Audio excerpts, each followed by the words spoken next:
Hello, everyone. Welcome back to Luncheon with the Experts, a Carcinoid Cancer Foundation program brought to you by Tercera Therapeutics.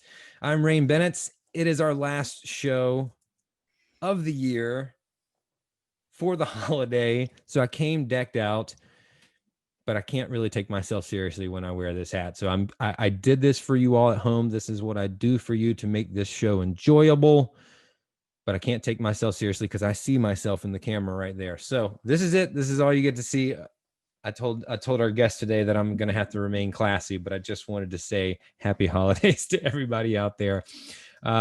If you are a regular, you know the drill. Go ahead and let us know where you are in the world. And if you attended last week or tried to attend last week with Dr. Mark Lewis, we had a little hiccup. It happens. It's technology and it's the year 2020. All kinds of things happen.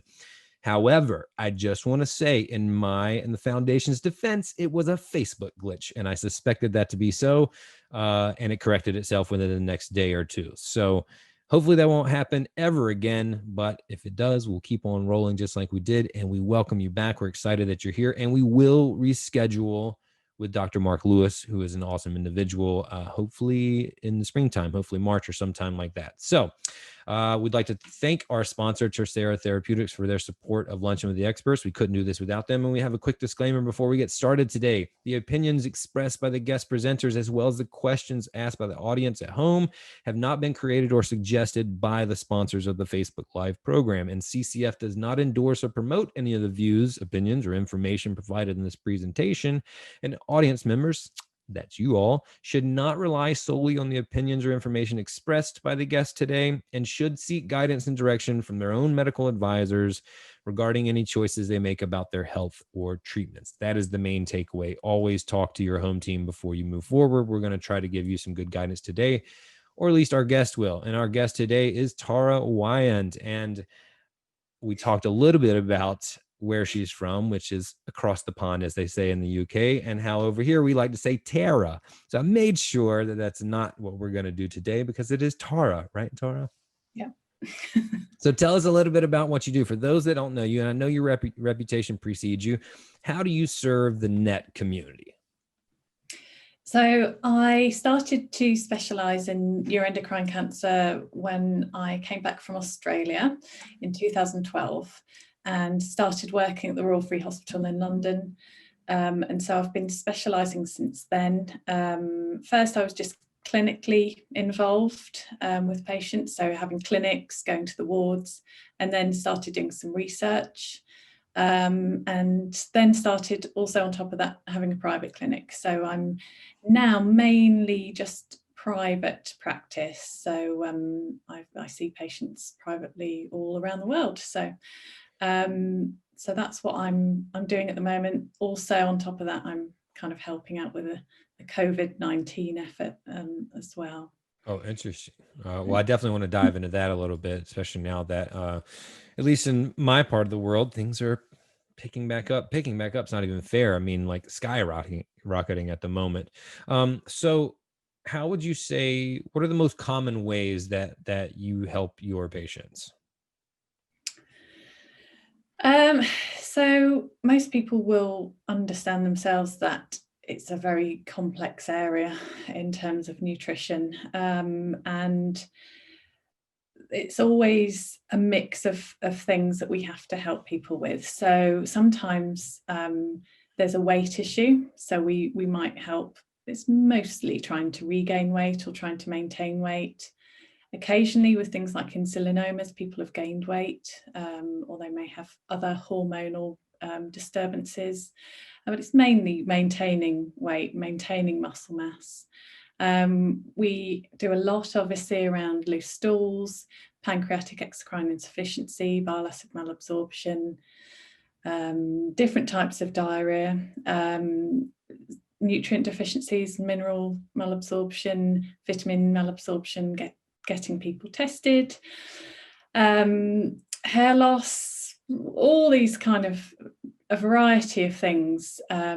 It's quite a complex picture. And then if you add the treatments like somatostatin analogues in there as well, the side effects of that, surgery, PRRT, chemotherapy. It's there's always a lot going on, and it's a very complex area to work in.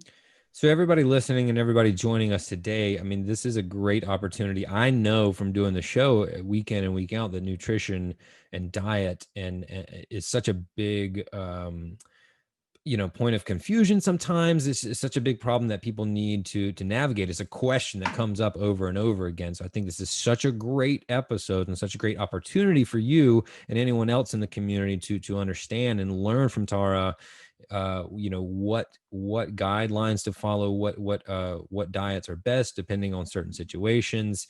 And especially having a dietitian and a nutrition specialist that also is so comfortable and used to working with the net community. So we have a really good, unique intersection with our guest there. I want to say hey to everybody signing on. We have Violeta from Argentina. Good to see you. Thanks for joining us all the way from there. Ottawa, Canada. Look, we're all over the world already. And I have to send a special shout out to Jean from Durham, North Carolina, Duke Cancer Center. I'm in Durham too. Oh my gosh. I would say let's get together, but we're in a pandemic still. So for those of us joining us, go ahead and send in your questions. You know now what Tara specializes in and the types of questions that she can help you most with. So go ahead and send those questions in, but just know with respect to her time and yours as well, we may not be able to get to all the questions. And if we don't, or if you have follow-up questions, I highly encourage you to reach out to Carcinoid Cancer Foundation after the program, either here on their Facebook page, you can send them a message, or at their website, carcinoid.org. Another thing I like to always mention is when you see questions going on in the comment box that you also have, or you would also like the answer to, or to hear more about, go ahead and like that question or love that question, any of the little options they have to give a reaction to it, because that allows me to see that there's a specific demand for that question. If 4 or 5 or 6 people have liked it, I know, okay, make sure we get this question across, because it's a great thing that we get so many questions. That's the point of the program, but inevitably we can't get to all of them. So that will kind of help upvote it a little bit, if that makes sense. Before we get started, I just want to ask, have you downloaded CCF's free Net Cancer Health Storylines app? This app makes it very, very easy to record your symptoms, medications, nutritional concerns, apropos of today, moods, and more. So check out the app if you haven't. We'll put a link in the comments. And speaking of that, or to that point, anytime Tara references something today, I don't know, a medication, a blog, an article, or any resource like that, we will try to follow up with that very quickly in the comment thread so that you can see that link and you don't have to turn away from the program and start Googling something. We'll try to do that work for you. That's what we're here for, folks. We're here to do the work for you and help you out. Tara, so you mentioned COVID. You brought it up. I've brought it up already. It's not even the elephant in the room. It's the thing in front of all of us these days, especially with patients, right? Especially people that are, having some health issues in any journey. So my first question is, how has that impacted or changed the way you serve the people that you serve? Apart from one lady who I went to her garden and had a consultation, everything has been online. So so these kind of meetings, we're now mainly virtual. Now, does that help you or hinder you? It's been fine. The only thing we can't do is measure people. So we can't put a tape measure around someone's waist or put them on the scales. We have to rely on someone's own scales to be accurate. So that is the only thing really that we can't do.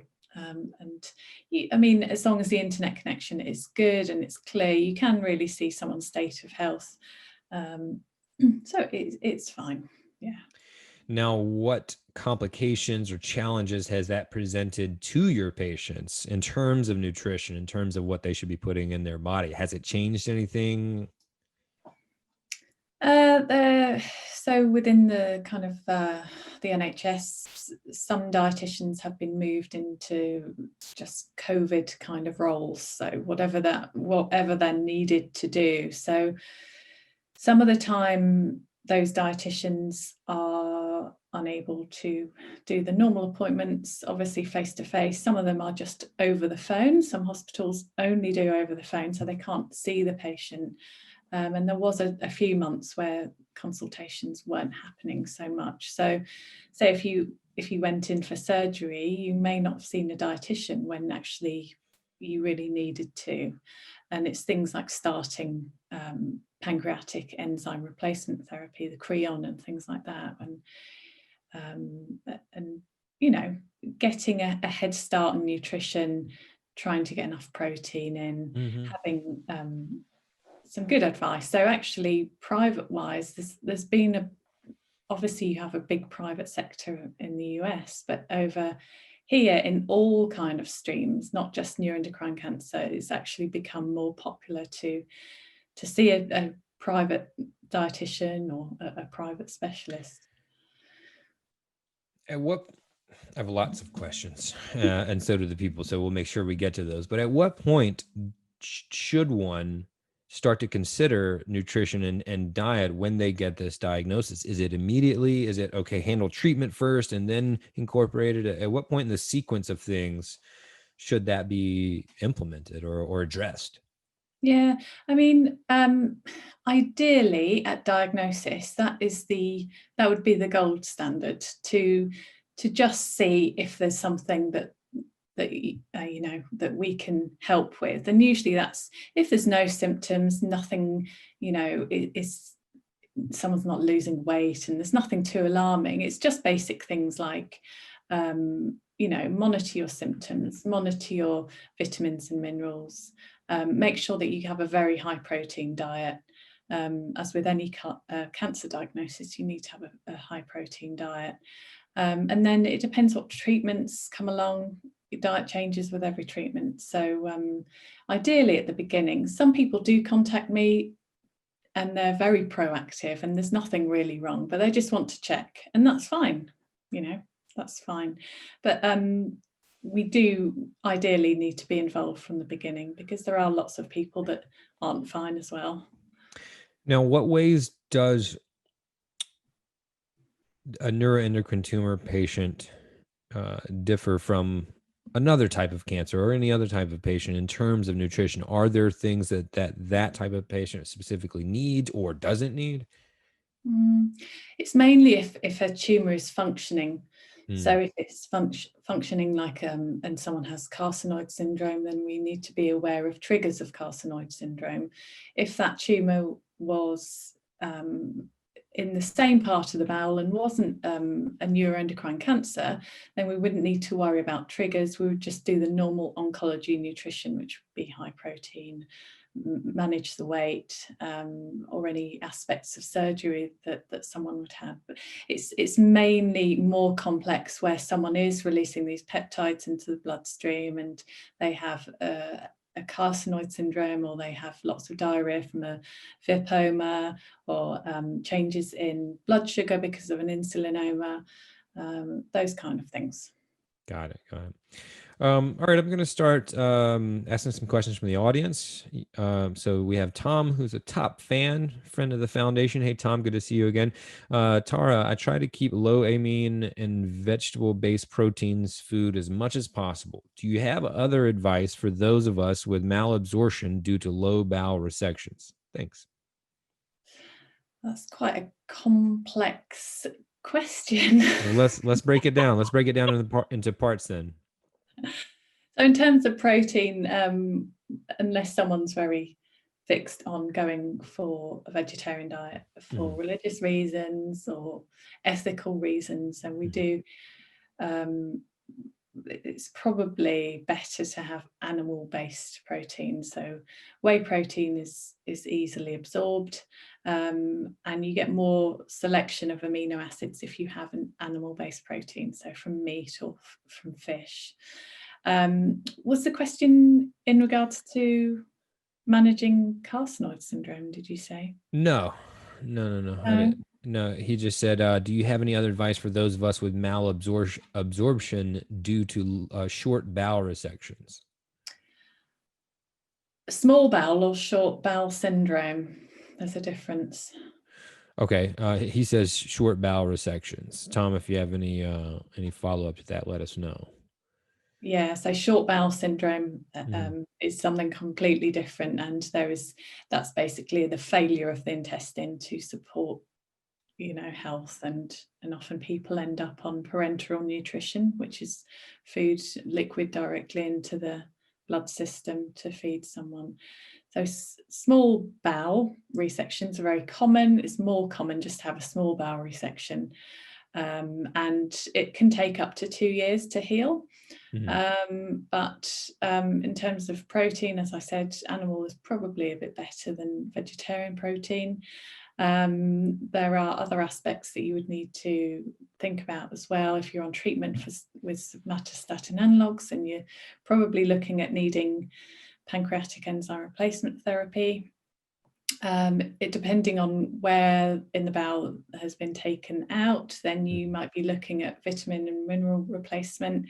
Every part of the bowel has a different role, so different things are processed in different areas. So it really depends whereabouts. When you mentioned animal proteins, are there any that you suggest more than others? Any certain types of animals that you would recommend? What are you laughing at? No, not really. It does always come up about the red meat, and in terms of the global recommendations really now are 500 grams of cooked weight of red meat per week is okay. So that's the World Cancer Research Fund recommendation. People often want to restrict red meat, especially when they're diagnosed, and go low protein, which is exactly what we don't want people to do. Yes, a lot of red meat can cause bowel cancer. We don't have any link to neuroendocrine cancer causes, but it can cause fine. So that's 500 grams cooked weight of red meat per week, and 750 grams. I think you use ounces, don't you? I don't know the conversion, but that's the Grams is uncooked fine. weight. Grams is totally fine. Okay, I have an interesting question from Lori. Lori says, since we last messaged together, I have started Folfox. I'm experiencing hair thinning. Never thought about it from a nutritional standpoint. Any information on diet and hair thinning? Is there any correlation, anything there, or anything? So Folfox is a chemotherapy regimen, so it will be due to that, and there's nothing we can do nutritionally in terms of stopping the Folfox do that if it does happen. However, surgery can cause hair thinning, somatostatin analogues can cause hair thinning, iron deficiency can cause hair thinning, and so it's important to test your iron, hemoglobin levels, make sure that you're not deficient in those minerals. But yeah, there's not that. If chemo causes it, there's not much we can do if that's the cause. Sure. Okay, so we've already talked about, and I saw your reaction talking about animal proteins, and we've got some comments coming in about people who want to eat or be mostly vegetarian. What's the best diet for a vegetarian? I have one question. Yeah, well, let's just talk about that. If that's important to someone for various reasons, like you said, could be religious, could be ethical, could be a variety of reasons, and plant-based is becoming more popular than it's ever been before, right? So to that person that is a priority to them, is there any sort of guidance in terms of how they can get get the protein that they need, or the nutrients and that they need, if they're choosing that kind of lifestyle or that kind of diet regimen? Yeah, so I think especially these people need to see a dietitian. So it Okay. is very difficult to get enough protein. If you're following vegan or just a normal vegetarian diet, it is very difficult, and you would be having trying to get protein in every snack, every meal, and that means not trying to eat a whole plate full of veg. It would mean eating peas, beans, nuts, lentils all the time.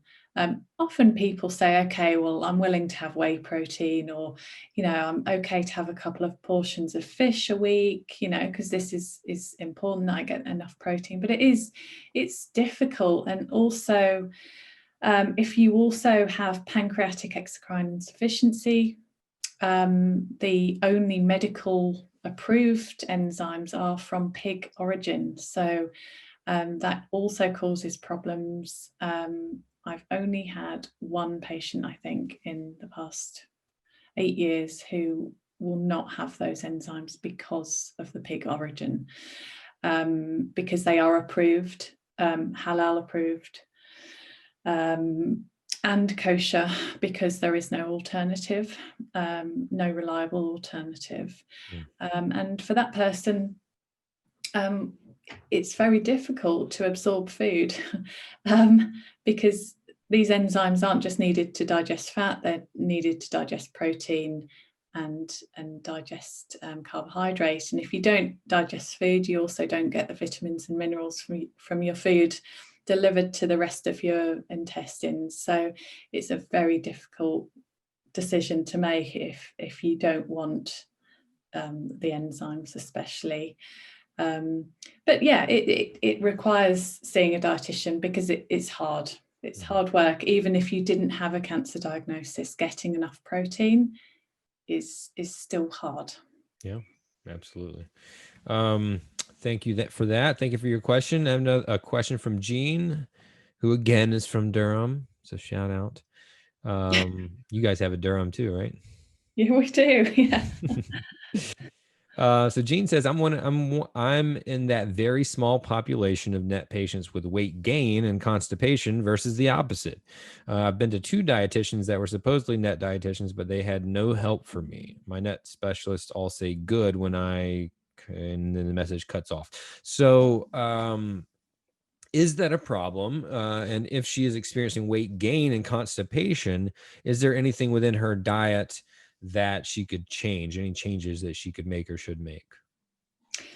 Yeah, I think the first thing I would look at is what kind of weight gain is it. Sometimes people have fluid weight gain because they've got heart problems, kidney problems. They start to get swelling on their feet, wrists, and can be due to liver problems as well, where you get the swelling of ascites around the stomach. So as long as it wasn't that, it would be, looking whether the weight gain it's probably fat, but it could be muscle if someone was, lifting a lot of weights or becoming more active. And it would depend on the tumor type. So it's actually a good sign to be able to gain weight. However, it could be something non-related. It could just be a thyroid issue, an underactive thyroid. It's not that common. As I said before, we see it in insulinomas, where people are just guzzling lots of sugary drinks to keep their blood sugar level high enough. But it probably isn't due to the neuroendocrine cancer. It's probably something else. And obviously, to help someone, it's healthier eating, regular snacks, healthy snacks, more exercise if you can, so calorie controlled, and it's the same way as anyone else. And the way you determine if it's that fluid weight gain is like you said, by noticing if it's swelling that's happening. Yeah, so the doctor needs to do an examination and check for edema or ascites. Yeah. Got it.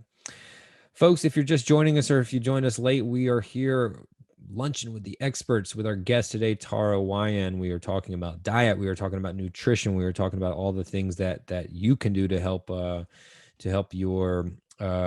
your disease and your diagnosis, and the things that you can put in your body to help that journey, help you on that journey.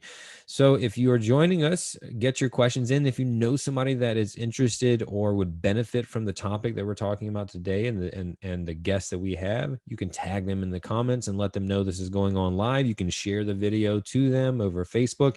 Let them know that this is happening so they can get over here and ask their questions. But just know that if you want to revisit the video, or if that person person wasn't able to make it today, it'll be evergreen. It will live right here on the Facebook page of Carcinoid Cancer Foundation. And starting next week on Monday, we repurpose them and put them on YouTube for anybody who doesn't use Facebook or have access to Facebook.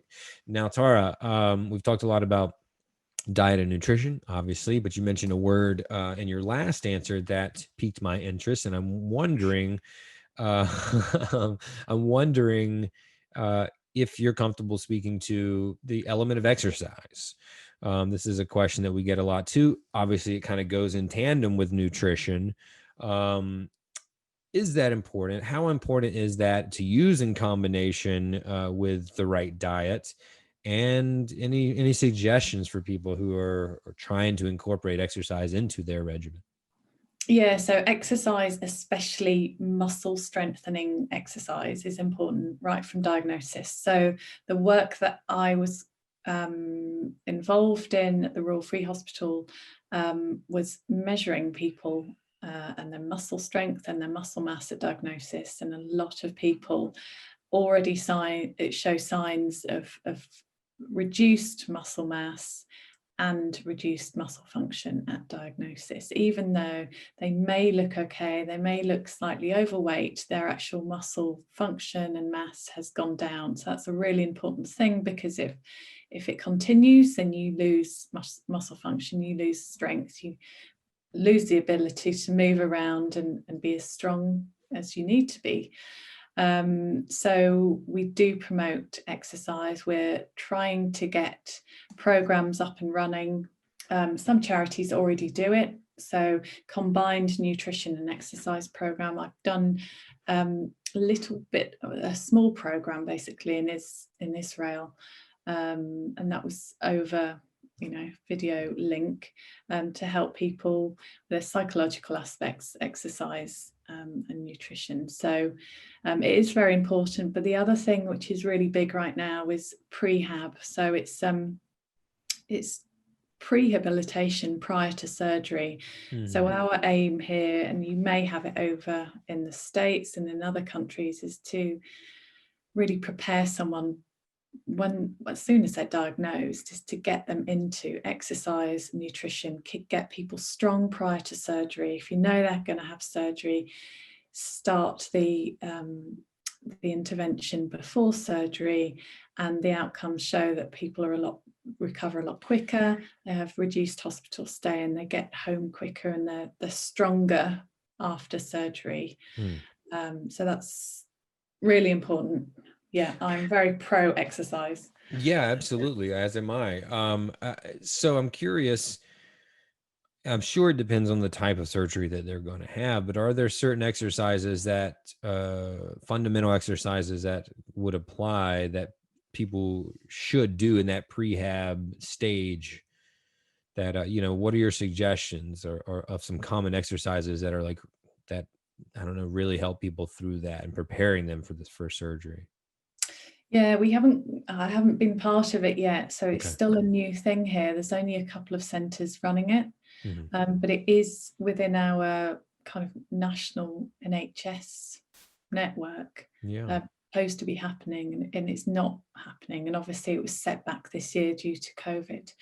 But it will be things like squats and very static leg work, strength training. It might involve some dumbbells, work the arms and the legs. There's quite a few programs going on in places like Germany, where a variety of cancer patients get given all of this to do, and the results are really good. So I think it may, hopefully it'll become a big thing. Yeah, I mean, it makes total sense to prepare your body to go into something like that. I mean, surgery is a battle every time, and then you have a significant recovery afterwards. So the stronger you can be going into it, it makes total sense that the hopefully the faster and the stronger you'll recover. So no, I think that's very important. And a lot of times I do have experience in the exercise industry. I'm not going to try to take over the expert portion of Luncheon with the Experts here, but I think often people look at it as this big scary monster that they have to like you know, do something major, run a marathon, even run a 5K. And I think it's so much more about those little things of just moving your body, doing some resistance training to build up your muscles, like you said, things that you can do right there in your house. And so it's just about taking the steps to do that and giving yourself a better shot. Back to some questions from the audience. We've got a question from Denny, our friend Denny. Hey, Denny. He says, many of us, and I'm starting to see that a lot of people are dealing with the same issues. And so I really feel like we'll be able to help some people today. Many of us have significant challenges regaining weight. We've already talked about this a little bit. How do you calculate our individual calorie and protein requirements when we each have a unique combination of primary treatments, surgeries, symptoms, METs, related medical conditions, etc.? Such a great point, I think, because as you know, we've talked about before, each case is different. So the question is, how do you calculate our individual calorie and protein requirements with all those other variables? Yeah. Hi, Denny. So that is a very good question. And personally, over here, we have some basic equations, so calculations that we make, and they are based on a variety of different cancers. We don't have any specific equations yet for neuroendocrine tumors, apart from I think there's one paraganglioma equation from a couple of studies a while ago. So basically, we calculate requirements for calories based on an average group of oncology patients. If someone needs to gain weight, then we add 500 calories onto that per day, and that will lead to 1 pound of weight gain per week. And then in terms of people being different, we add a stress factor on. I've never been asked this before. We add a stress factor on, and that's the percentage stress. So if someone's just had surgery or they're very unwell and their CRP level in their blood is high, then we add a stress factor on. Also, high tumor load will increase your stress factor. So most people, if they have metastatic disease, will have a stress factor of about 20%. We then also add on a physical activity level. So we look at your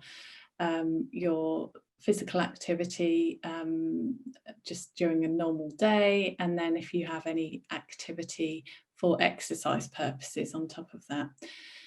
So that's calories. And then in terms of protein, we use a European equation. So between 1.3 grams of protein per kilogram of body weight up to 1.5 grams of protein per kilogram of body weight.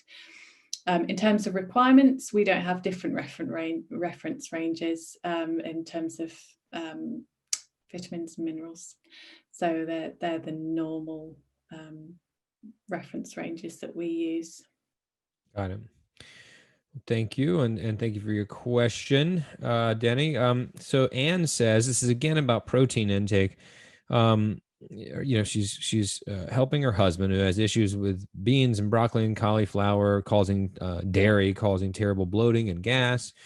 So they're struggling to get enough protein in the system, and he does not like the shakes, the chalky texture of the shakes, which is actually something I've heard before. Are they missing something? Is there something else they can do to supplement that to help get that protein intake that they need?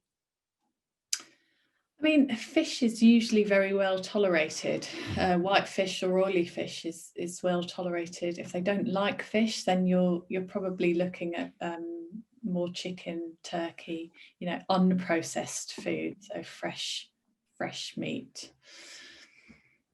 Got it. Thank you, Anne. Oh, and Jennifer asked another question about those of us who gain weight. So we talked about that a little bit earlier. Jean had the same question, Jennifer, and I see a few other people have that question. So just go back and watch the video when you get a chance, because we've talked about that. Her question is basically what contributes to that abnormal gain, and is there anything to address the root cause? And I know you gave a few issues of what could be causing that. Anything else to add? I mean, from a dietitian's perspective, if you are exercising enough and your calorie intake is meeting your requirements to maintain a weight, then it would be a medical issue that you need to look into. So things like the thyroid.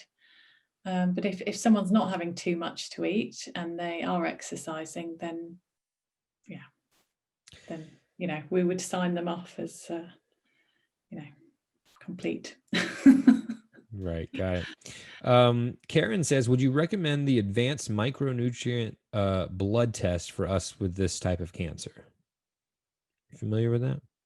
No, sorry. That's all right. Karen, if you have any other information about that, let us know. We'd love to get you some help. Again, for Karen and anybody else, if you have follow-up questions, I remind you and reiterate that you should reach out to the foundation. Just send them a message after the program. Inevitably, some of the answers that we give on the program will spark other questions. So I definitely encourage you to do that, and they will do everything in their power to get you the information, the direction that you need, and put you in touch with the right people. Rebecca says, thanks for all you do. I'm assuming she's talking to you, Tara. I have been on Sandostatin LAR. I find that I am very fatigued. What can I do to help this? So in terms of fatigue, the things that would pop into my mind are you anemic? So check your hemoglobin,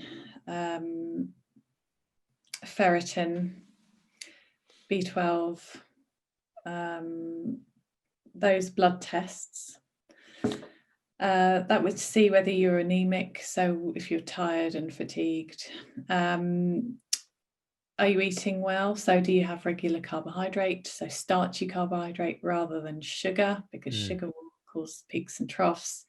Can we pause there? Like, what are examples of both of those, starchy carbohydrates versus sugary? So like a multi-grain bread, baked potato, brown rice, whole wheat, brown pasta, they're more starchy, healthy, low GI foods. And then sugar is added sugar or sugar within fruit juice, something that's naturally sweetened, but it doesn't need to be broken down much into your stomach, and it raises your blood glucose very quickly. What about Christmas cookies? What are they? What are they? Cookies. Oh, what do you call Christmas them? cookies? What are they? Well, you just put a Christmas tree on them, or a Santa Claus hat, or anything. You just decorate them for Christmas. Full of icing and sugar. Okay, if they've got lots of sugar. If they were cookies that had a bit of sugar or some honey in them and had lots of nuts and seeds, or some dried fruit, then that would be okay as a treat. Yeah. Well, I mean, I think the good thing is, like, people are starting to really care about this, and so other options and alternatives for those that may have a sweet tooth are available now, where when I was a kid, it was candy and that's it. So I think that there's a lot of good options. Anyway, I totally interrupted you about the starchy and sugary carbohydrates. I just wanted to help establish what some options were. So if there was more, we were answering Rebecca's question about Sandostatin LAR, and I'm very fatigued, and that's what you're answering. Yeah, so I talked about the blood sugar that has to try to be at a constant kind of level to avoid fatigue, and check your micronutrients, which will be under the care of the doctor. Some of the best things to do include exercise, actually, and as long as it's mild to moderate fatigue and you can really force yourself to get outside into the fresh air, have plenty of light, even if it's not sunlight, and do a bit of activity. That's one of the best things you can do. There are now specialist apps, so apps for your phone that you can download, and it will track you throughout the day and Mhm. give you suggestions of what kind of things to try. And you put your data in, and it will give you lots of help. So the specialist cancer fatigue apps, which is, it's a very common issue. Yeah, that's awesome. You know what else is a common issue is, which I think that app would helps with is like decision fatigue. So many people struggle to just like think of the new thing. So I think people will really respond to that, which is just like, here's an idea of what you could have, because it's really hard for people, whatever they're trying to accomplish, to kind of like look at that blank page and say, this is what I should eat. So I know that would help people as well. We kind of alluded to this. You were talking about getting sunlight. We were talking about micronutrients, but we have a question from Carlos. It says, hello, Tara. As we are in cold and flu season, which we are, any suggestions with optimal levels of vitamin C, vitamin D3? Yeah, so the main nutrients involved in immunity are vitamin C, zinc, vitamin D, selenium as well, and there are a few studies in terms of, if you have a cold, can you shorten the duration? And sometimes you can by having a short-term high dose of something. You have to be careful with having long-term high doses of any nutrient, really, because you can do yourself some harm. Things like vitamin C, they're water soluble, so if you have a large dose, you'll just pee it out.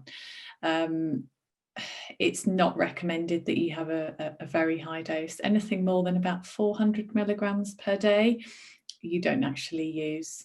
And there's also theories about having single high doses of antioxidant vitamins and minerals, and that actually causing a damaging effect, and those becoming pro-oxidant instead of Wow. antioxidant. So it can then cause a cascade of damage to cells rather than protection of cells. Yeah, no, that's a great point. So I guess it is the takeaway there to just follow the recommended dosage. Yeah, in terms, because we're talking about neuroendocrine cancer, I always try to get people's levels tested. We don't do things like vitamin C or anything, but the minerals and the fat soluble vitamins that we do test. And so it's good to know what your levels are anyway, but this question's more around immunity. Sure. Making sure that you eat well is the first thing. And then you can discuss with a dietitian about short-term dosing. But the thing at the moment that's most important is not to become deficient in these things. So if you can get a test for those minerals that I talked about, and vitamin D especially, to find out whether you're deficient, then do it, and then you can be treated and not be deficient, because the risk is that, during COVID or flu season, that if your immune system isn't good enough, then you are more susceptible. Absolutely. Marcia has a question about, are there any diet suggestions to relieve gas that comes as a part of carcinoid syndrome? Marcia and a lot of people have that question, actually. Yeah, so you won't get gas because of carcinoid syndrome. You can get gas for other reasons. So troubles after surgery while your gut heals. You can get gas from small intestinal bacterial overgrowth, which follows surgery sometimes, or different treatments. You can get gas because of the enzymes that you take. You can get gas because you have either no gallbladder or a poorly functioning gallbladder because you've got gallstones, or you're not digesting food because your liver's not doing very well. You can have gas because you've got IBS, or just because you eat too many veg, and everyone will get gas if they have lots of broccoli, cauliflower, leeks, onions, all those kind of things. So yeah, it's a bit of a complex one. Depends on the cause, like any of these issues, and it's best to speak to a dietitian to kind of start to rule things out. We got a couple questions about exercise potentially increasing symptoms. Karen asked, I heard exercise raises serotonin levels. Sharon says exercise is one of the 5 E's that trigger symptoms. What are good, gentle exercises that won't make me feel worse? Where's that line? Can you speak to this? Is this something you're comfortable speaking to? Like, is there a point where kind of like we were talking about with the antioxidants or the supplements, is there a point where going too hard is problematic? And if so, how do we help people establish where that line is of just the right amount of exercise to help them but not increase their symptom levels? I've never heard of exercise causing carcinoid syndrome, so a trigger of carcinoid syndrome. Stress does cause carcinoid syndrome, so the flushing and quite fast, urgent diarrhea. I think if someone was stressed while they were exercising or really didn't like exercise, then that could be an issue. There are issues around blood pressure changes and exercise, so I do understand that. And when I was talking about exercise, it's not, muscle strengthening exercise isn't necessarily running or walking. It's static and exercises and resistance training. So some of those can just be floor work and Definitely. yoga, Definitely. Pilates, stretching, and basic resistance exercise. But the other thing with if someone has carcinoid syndrome and they've had the echocardiograms and found that they have carcinoid heart disease, then you then have to take precautions about what kind of exercise you're allowed to do and see the heart specialist to see whether you're putting yourself at risk by exercising. Mm-hmm. I would definitely +1 the body weight exercises that you can do at home. That was my specialty when I was in the fitness world. And isometric exercises, just holding yourself there, engaging your core. And in fact, Brian says after 3 open abdominal surgeries in the past 9 years, I would recommend exercise regimen focusing on the abdomen. Here's the thing, your core, like everything starts from the core. When you get up off the floor, when you want to run, when you want to jump, like everything initiates from the core. So there are a lot of simple exercises you can do that Tara mentioned: Pilates, yoga, anything with your body weight, that it can just be isometric, holding yourself there, and you're building those muscles. So, but like everything in this, it's unique to you. Find what works, and listen to your body. Lori says, can you give us ideas on good snacks with high protein? Typically nuts are the thing that come to people's mind, but she has trouble processing those. Are there other things that are kind of handheld foods that you can have as the day goes on that are good, that are high in protein? It is hard if you're looking more at vegetarian proteins, if you're having difficulty in processing. Was Laurie looking at vegetable based or any kind Didn't of... specify that, so I don't think Yeah. so. I have no reason to believe to think so. She didn't mention that. Yeah, so there's lots of high protein. I guess most of them are whey protein based snack bars.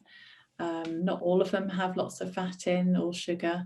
They can be okay, and they contain grains and oats and those kind of things. And the other thing which are quite popular over here are the high protein yogurts.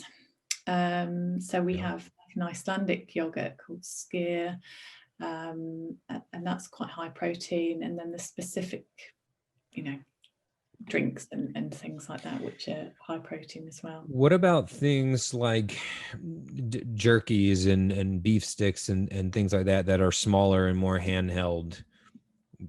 Would that apply to this?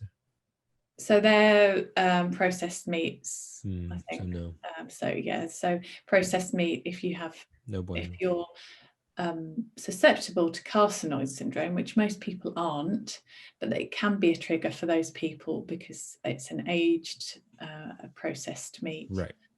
Copy that. Thanks. Okay. Here's an interesting question from Tracy, who's also a top fan. What's up, Tracy? Pan net surgery was 3 months ago. and food smells and tastes bad since surgery. Have you seen this with others? And if so, any suggestions? Did you say pancreatic? Yes. Yeah, I've not heard of that in terms of surgery, no. Obviously, with COVID around, that's one of the symptoms, the change in taste or loss of change of taste and smell. So you might want to get checked in terms of COVID. But I haven't heard it in relation to surgery. You can get it easily with most chemotherapy regimens. So if that was something. Tanya says, thank you for all the information and actually listening to us. I love that last part. I mean, that's exactly what we try to do here on the show, is actually listen to you. That's the point of the show. I don't ever want this to be, and we at the foundation don't want this to be a one-way, like a lecture, right? We don't want it to be a lecture. It's a conversation. So absolutely. And I'm so glad that you joined us today. I got a question. Karen's laughing at me talking about Christmas cookies. I'm going to send you some Christmas cookies, Tara. Thanks. Yeah, they're obviously much better because they're Christmas themed. Yeah. It makes it totally taste better. Are there, we've talked about a lot of do's, right? What to do, what to eat, the good things to put in your body. What are some of the don'ts for neuroendocrine cancer patients? Are there any absolute, like, okay, this is not good, this is not good? It's really patient specific. So it really depends what your treatment is, what if you react to anything. So if you have no reactions to anything, then great, just don't worry about it. There are general healthy eating guidelines for those people that don't have like obvious issues. So it's just the normal healthy eating guidelines. So that would be, don't have too much red meat, don't have too much salt, don't have too much sugar, and processed meats, processed foods in general. So for those people that are living healthy with a with a chronic condition, which often it is, then it's normal healthy eating guidelines. And yes, there is more of a push for plant-based. It doesn't mean entirely plant. It means base your diet in plants and have a little bit of meat or fish on top of that. What are your thoughts? This is from Tom. What are your thoughts about probiotics, which has also gained popularity in recent years? Probiotics are a huge area, and it is something that I do consider using and do use, but it's really specific to the problem that someone has. Okay. In general, a good strong multi-strain formula is recommended. So different types of bacteria. Sometimes they're yeast. So the Boulardi strain is a yeast strain. Most of them are bacteria, and I consider using it for things like an unknown cause of diarrhea or gas. Sometimes they can help in constipation as well.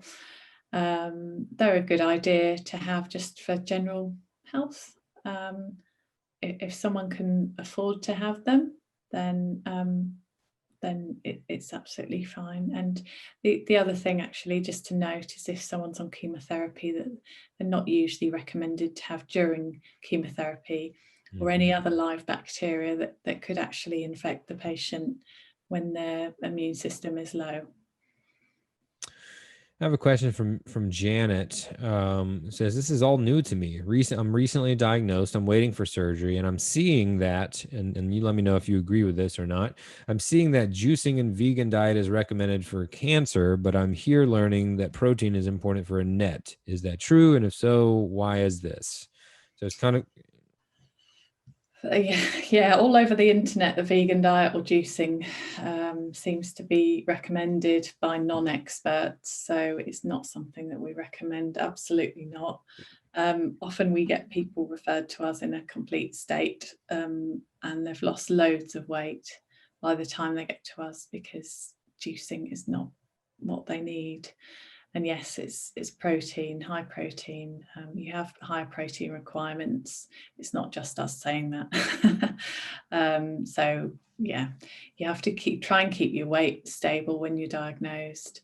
We don't want people to become weak. If you do become weak and you then have to go into hospital, you have to have surgery. You need to be as strong as you can. And we talked about, a big portion of the community that is their symptoms are triggered by exercise, but we also have a big portion of the net community that is still very active, and some that I know run marathons and things like that. Steve is one of those people, and Steve says, what are some good foods for those of us who are highly active, i.e. Marathon or triathlon types of performers, I guess? Yeah, I mean, if you're at that level where you're doing, a lot of exercise, and sometimes, yeah, I've had athlete patients or people that really want to take their exercise seriously, then it would just be following more of a sports dietitian, more technically suitable diet. So that would be different requirements of protein. You have to really watch your anemia. Iron deficiency anemia is very common. The more you, every time you run, you squish your red blood cells and you kill off the hemoglobin and kill off that red blood cell. So if you're doing long distance running, then you are a very high risk of becoming iron deficient. So things like that. In terms of good foods, it really depends on the type of event. Obviously, having more starchy carbohydrate, which I talked about before, oats are very good. Regular snacks, potatoes, having low GI foods which will sustain your blood glucose and keep you going, provide enough energy. If you don't have enough energy, you'll lose weight. Got it. Kara, or Kara, maybe, depending on where she's from, says, what would be an example of a low amine diet / food suggestion? Amine. So yeah, it's good to mention the amines actually, because a lot of people have seen the lists of the high amine foods, and actually they are lists. You don't exclude all of these foods. The only way you can do it is by doing a food and symptom diary. If you get a reaction to that food which is high in amines within an hour or two, so a flush or an urgency to have diarrhea, then you might be reacting to that food. Most people do not react to any of them, and it's certainly not a list to exclude all of those foods. They do not harm. And so if you basically, you have to do that diary to find out whether you do react to anything, and you exclude and have all the other foods that you want apart from that, couple of foods that you react to. I think we got time for one more question, and this one I'm interested in asking because it's also very trendy at the moment. I'm wondering if you're familiar with the keto diet. Cindy says, I knew I would get a reaction out of you. I had carcinoid of the appendix and had a lot of my intestine taken out. Would the keto benefit or harm me? And go ahead. Yeah, so the main research in ketogenic diets was no neuroendocrine cancer keto research. There are no ongoing trials. I don't know of anyone trying to plan a trial. So where the initial ketogenic diets were done for seizure control in people with epilepsy, and then they started to be used in brain tumors. I think there are a couple, I think possibly liver cancer. I looked the other day, possibly small bowel or large bowel cancer, but nothing in neuroendocrine cancer. So you've got to think, what is the purpose of the diet? Because we won't be doing it to control symptoms. Do we think that it's going to control the growth of a tumor? We have no idea. And we wouldn't predict that it would work. So I don't use it. If someone did have a brain tumor, I possibly would consider it, but there would be no reason, to my knowledge, to try it in neuroendocrine cancer.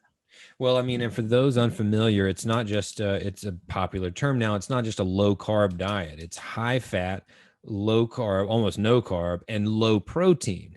So for the theme that I've seen us, Tara, talk about today, you know, you can make your own judgment. We've talked a lot about the importance of protein, right, Tara? Yeah, I mean, there's different types of ketogenic diets. So each study have used different percentages of ketogenic. So some of them, most of them, I think, are high protein, high fat, low carb. So it's the low carb thing that's the thing that people are very keen on, starving cells, of course, of sugar, starving cells of glucose, and it makes people feel quite ill. Lots of people have problems with energy. Not everyone does. So once they get used to it, they can feel okay. Awesome. Well, that is our time today.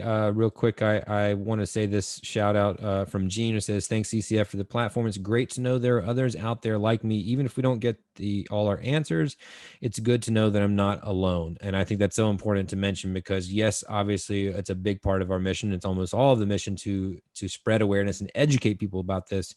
But it's part of my personal mission and the goal of this show to help people have that last part that Gene said, of not feeling so alone and being here and creating a community to share our stories.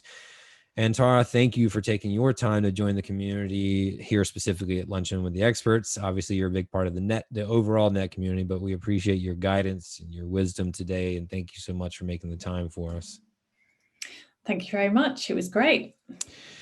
Okay, so everybody else, we thank you as always. We hope the program helped and answered some of your questions. Again, please reach out to Carcinoid Cancer Foundation, either here on their Facebook page or carcinoid.org, if you have other information or other questions, rather. Thanks again to our presenting sponsor, Tercera Therapeutics. We could not do this without their support. This is the final show of 2020. I think we're all happy to put this year to bed. Thank you so much for joining us. I hope you have happy holidays. We will be back in early January.